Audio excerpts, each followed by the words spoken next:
Hi అండి. ఏ story నచ్చితే subscribe చేసుకొని లైక్ చేయడం మర్చిపోవద్దు. ఎప్పుడైతే కథలోకెళ్దాం.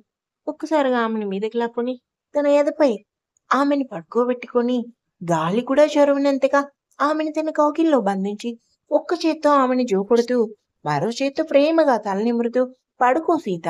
ఇంక నీకు భయం లేదు. అతను ఏం చేసినా షాక్‌లో ఉండే మన సీత ఊ అంటూ చిన్నగా ములిగి భయంగానే కళ్ళు మూసుకుంది. ఫాస్ట్‌గా కొట్టుకుంటున్న ఆమె గుండె శబ్దం వింటూ రామ్ నిద్రలోకి జారుకున్నాడు. చాలా సీరియస్‌గా ఫోన్ మాట్లాడుతూ బయటికి వచ్చింది వందన. ఎందుకు నా కొడుకు జోలికొస్తున్నావు? మరి రాక ఏం చేయమంటావు? నా కూతుర్ని కాకుండా ఎవరో ఒక అమ్మాయిని బలవంతంగా చేసుకున్నాడు. సరే చేసుకున్నాడు కానీ మీ ఆయన విశ్వ మాటలు నాకెందుకో నచ్చలేదు. మా ఆయన విశ్వ మాటలు అంటూ ఫోన్‌లో ఉన్న వాయిస్ గుర్తుపెట్టి నాకు తెలుసు ప్రసాద్. నా కొడుకు మీద అటాక్ చేయించింది నువ్వే అని. నువ్వు ఇంకా మారలేదా? ఎలా మారతాను? ఎందుకు మారాలి? ఆస్తిని నా గుప్పిట్లో తీసుకోవటం పెద్ద పని కాదు. కానీ నా విశ్వరూపం ఇప్పుడే బయట పెడితే విమల, విశ్వ ఇద్దరూ అలర్ట్ అయ్యి నన్ను జైలుకి పంపిస్తారు. ఆస్తంతా ఇప్పుడు మాన్విత పేరున రాశాడు ఆ రామ్. అందుకే కోపమొచ్చి అటాక్ చేయించాను. వెధవ తప్పించుకున్నాడు తెలుసా? అంటూ ప్రసాద్ నవ్వుతూ మాట్లాడేసరికి వందన కోపంతో రగిలిపోయింది. ఎందుకు నా కొడుకు జీవితంలో ఆడుకుంటున్నావు? చాచా, ఆడుకోవటమేంటి? రామ్‌కి సీతకి మధ్యన ఉన్న బంధం స్ట్రాంగ్ అయ్యేలా ఉంది. అందుకే వీలైనంత తొందరగా వాళ్ళిద్దరిని విడదీయాలని అనుకుంటున్నా. నువ్వు ఎన్ని ప్రయత్నాలు చేసినా నా కొడుకుని ఏం చేయలేవు. వాడికి మనశ్శాంతి అనేది లేకుండా చేయటమే నా లక్ష్యం. ఏం చేయను? విశ్వ ఫ్యామిలీని ఏమన్నా చేద్దామన్నా నీ కొడుకు నాకు అడ్డంగా ఉన్నాడు. అందుకని చంపాలని చూస్తున్నావా? చంపను. సింపుల్‌గా నా కూతుర్ని రామ్‌కిచ్చి పెళ్లి చేస్తాను. నిన్ను ప్రేమించాను కానీ నన్ను చీకొట్టి ఆ విశ్వం లవ్ చేశావు. అంతేకాకుండా నన్ను చెప్పుతో కొట్టావు. నడి రోడ్డు మీద ఎలా మర్చిపోతాను నిన్ను?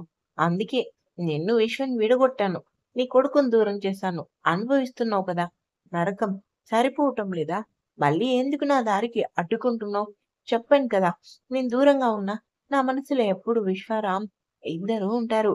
నేను ఈ ఊ అనాలి కానీ విశ్వ నా కోసం ఏదైనా చేస్తాడు.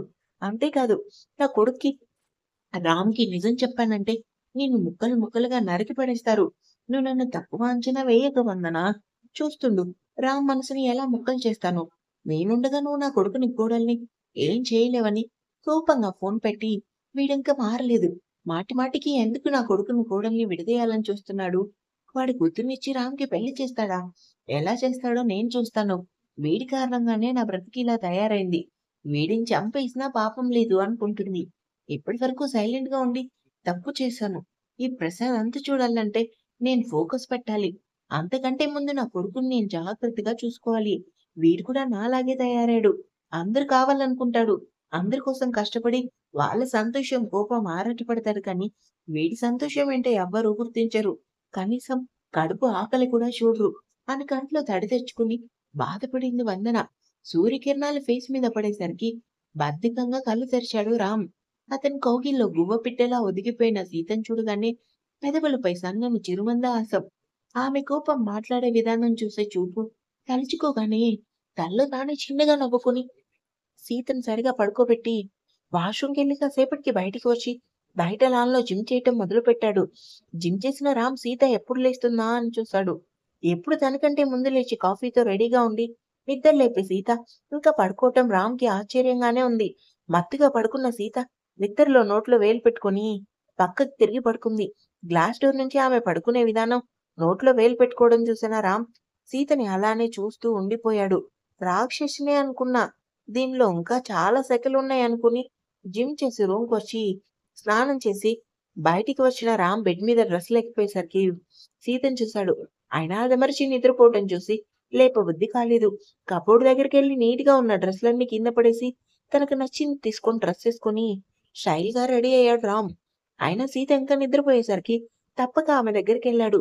నిద్రలో ఉన్న సీత చిన్నగా నవ్వుకుంది. ఆ నవ్వు చూసిన రామ్ ఇది నిజంగానే దేశముద్రు. అసలు నా మాటంటే లెక్కలేదు దీనికి. నైట్ చెప్పాను కదా! షూటింగ్‌కెళ్ళాలి. అయినా చూడు దొంగ మొహంది ఎలా పడుకుందో అనుకుని ఆమె భుజాన్ని తడుతూ సీత, సీత ప్లీజ్ కాసేపు ఆగి తాగుతాను టీ అంటూ నిద్రలో ఉన్న ఆమె రామ్ చేతిని గట్టిగా పట్టుకుంది.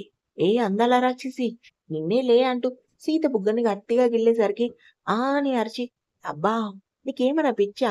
ఏంటే అలా గిల్లేసావంటూ" ఎదురుగా స్టైల్‌గా రెడీ అయి కూర్చున్న రామ్‌ని చూసి టక్కున నోరు మూసేసింది సీత. "ఏంటి సైలెంట్ అయ్యావు? సైలెంట్ కాలేదు. అసలెందుకు గిల్లావు? చబ్బీగా ఉన్న నీ బుగ్గలు చూసి నా చెయ్యి కుదురుగా ఉండటం లేదు. అదో మాదిరిగా ఉంటుంది సీత" అని సీత నడుము వైపు చూశాడు. చీర పక్కకు జరగటంతో ఆమె నడుము క్లియర్‌గా కనిపించేసరికి, "ఈ ఒక్కటి చాలే బాబు నా మైండ్ కంట్రోల్ తప్పడానికి" అని మత్తుగా సీత కళ్ళలో చూసి 2 పెదవులు దగ్గరికి ముడిచాడు. వెంటనే అతన్ని వెనక్కి నెట్టి, "పిచ్చిగా నీ పట్టిందా? ఆ ముక్క నేననాలే మెంటల్‌దానా? ఎందుకే అలా తోసేశావు?" అంటూ బెడ్ మీద నుంచి పైకి లేచి కోపంగా చూశాడు. "మరి నువ్వు చేస్తున్న పనేంటి?" కోపంగా అడిగింది సీత. "నేనేం చేశానే?" "ఆ! చేశాను. అయినా లేవగానే నాకు కాఫీ ఇవ్వాలని తెలీదా? లేటుగా లేచిందే కాకుండా నా మీద అరుస్తున్నావు. నైట్ ఏమైనా నువ్వు నిద్రపోనిచ్చావా? నేనేం చేశానే? పెళ్లయింది కానీ నేను బ్రహ్మచారినే కదా! మళ్ళీ నిద్రపోనివ్వలేదు అంటావేంటి? నీకు కావాలనిపిస్తే చెప్పు. ఇప్పుడు నిన్ను అల్లుకుపోతాను." సీరియస్ ఎక్స్‌ప్రెషన్‌తో రామ్ అనేసరికి సీతకి మండిపోయింది. ఛీ! అదసలు నోరేనా? పొద్దు పొద్దున్నే ఏం మాట్లాడాలో కూడా తెలీదా నీకు? అయినా నువ్వు అనుకునే టైప్ కాదు నేను. సీత బంగారం ఇక్కడ. బంగారమా? ఇత్తడేం కాదు అంటూ సీతని దగ్గరకొచ్చి కోపంలో నీ ముఖం చూడాలి. ఎర్రగా కందిపోయి భలే ఉంటుంది. నాకు తెలుసు నేనెప్పుడూ అందంగా ఉంటానని. నీ ఫేస్‌కి అంత సీన్ లేదే. కాంప్లిమెంట్ ఇచ్చినప్పుడు తీసుకో. అంతేకాని మధ్యలో ఓవర్ డైలాగ్స్ వేయకు. చెంప పగులుద్ది. దా కొట్టు.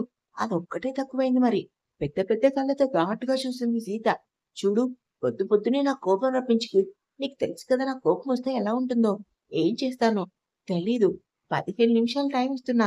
నువ్వు రెడీ అయ్యి నా కాఫీ, బ్రేక్‌ఫాస్ట్ రెడీ చేయాలి. ఆ! అదేంటి నేను రెడీ అవ్వటమే 15 నిమిషాలు పడుతుంది. ప్లీజ్ అరగంట టైం ఇవ్వరా? నీకంత సీన్ లేదు. నేను చెప్పించి అంటూ ఫోనొచ్చేసరికి రామ్ బయట లాన్‌లోకెళ్ళాడు. కోపంగా తల పట్టుకొని ఫోన్ చేసి కాఫీ, బ్రేక్‌ఫాస్ట్ తీసుకొని రమ్మని సర్వెంట్‌తో చెప్పి టవల్ తీసుకొని వాష్‌రూమ్‌కెళ్ళింది సీత. కాసేపటికి స్నానం చేసి డ్రెస్సింగ్ రూమ్‌కొచ్చిన సీత చిందరవందరగా నేల మీద పడున్న బట్టలను చూడగానే ఎక్కడ లేని కోపం వచ్చింది. రామ్ గారు అది పిలుపు కాదు అరుపే. ఫోన్ మాట్లాడుతున్న రామ్, సీత అరుపు కంగారుగా లోపలికొచ్చి, "ఏమైంది సీత? ఏంటిది? ఏంటి?" అని ఒక్కసారిగా షాకయ్యాడు.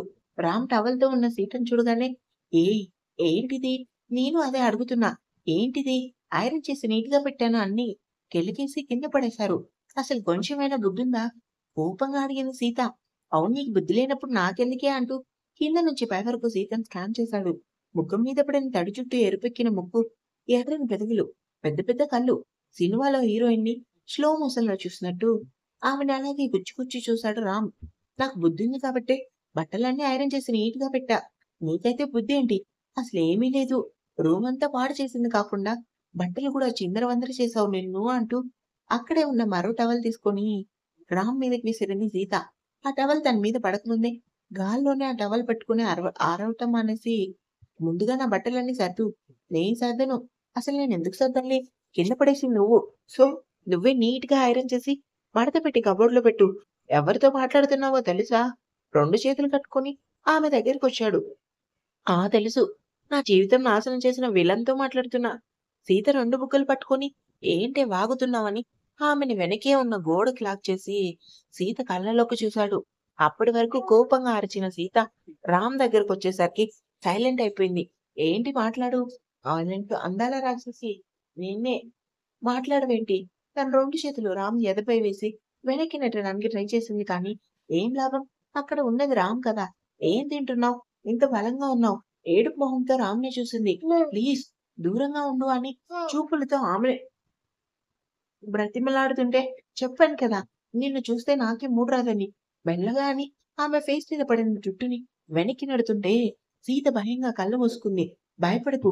నిన్నేం చెయ్యను కానీ, ముందు డ్రెస్ ఏసుకోవే బాబు.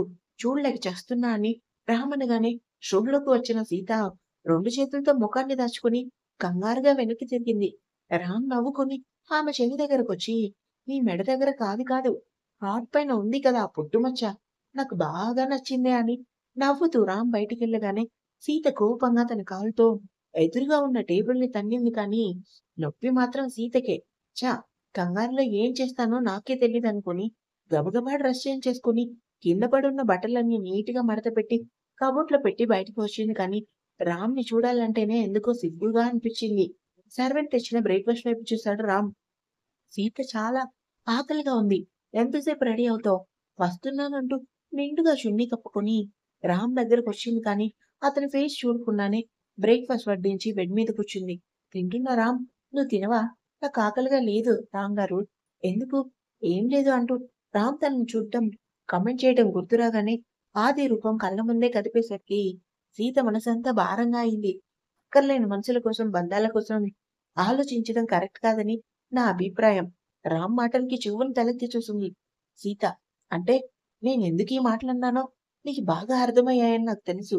అంటే నువ్వన్నది యెస్. ఆ గొట్టంగాడి కోసం ఆలోచించి టైం ఎందుకు వేస్ట్ చేసుకోవటం? మాటలు మర్యాదగా రాని. సీత, నా గురించి నీకు ఇంకా పూర్తిగా తెలీదు.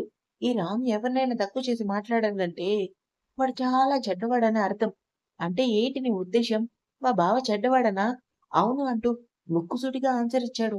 రామ్ ఎప్పట్లానే అతనితో గొడవ పడదామని బెడ్ మీద నుంచి పైకి లేచింది కానీ, రామ్ ఆమెకి ఆ ఛాన్స్ ఇవ్వలేదు. చూడు రాక్షసి, ఈవినింగ్ ఖాళీ. నాతో తీరిగ్గా గొడవ పడదు గానీ, ముందు పద. షూటింగ్ టైమ్ అవుతుంది అంటాడు. నేనెందుకు షూటింగ్‌కి? హా! నా పక్కన హీరోయిన్‌గా యాక్ట్ చేస్తావని. వెటకారమా? విసిగిచ్చుతూ అంటూ సీత చేతిని పట్టుకొని డోర్ లాక్ వేశాడు. ఎందుకు నన్ను షూటింగ్‌కి తీసుకొనెళ్తున్నావు? ఆమె మాటల్లో భయం. అతనేమైనా చేస్తాడని. ఆమె గొంతులో బాధ పసిగట్టిన రామ్, చూడు భయాలేం పెట్టుకోకు. నిన్నేం చేయను. ఒకవేళ చేసినా నువ్వే నన్ను చంపెయ్. నిన్ను చంపే ఛాన్స్ నేనెందుకు వదులుకుంటాను అనుకుంది. ఏడ్సావులే. నన్ను చంపే ఛాన్స్ నీకు వచ్చినా నాకంటే ముందు నువ్వు ఛాన్స్ నా చేతుల్లో అంటూ తన చేతి పిడికిలి బిగించి మరీ చెప్పాడు రామ్. మనసులో కూడా తిట్టుకోనివ్వవా? అస్సలు తిట్టుకోనివ్వను అని ఇద్దరు గొడవ పడుతూ కారెక్కారు. ఇంకా ఉంది.